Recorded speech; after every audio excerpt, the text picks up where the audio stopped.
సామంబుజైమిని చదువుతుండే యదువు వైశంపాయనాఖ్యుండు దొరకొనే తుది అథర్వము సుమంతుడు పఠించే.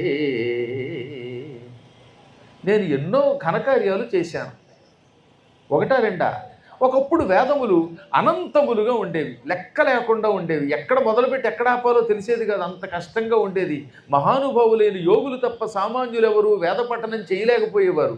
అటువంటి రోజులలో విభజ్య వేదాంశ్చతుర, నేను వేదములు నాలుగింటిని విభజించాను. ఋగ్వేదం, యజుర్వేదం, సామవేదం, అధర్వణ వేదం అని ఆ 4 వేదాలకి పేర్లు పెట్టాను.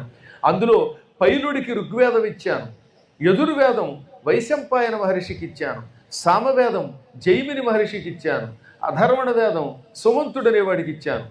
ఆపై మహాభారతం అనే ఒక గొప్ప ఇతిహాసం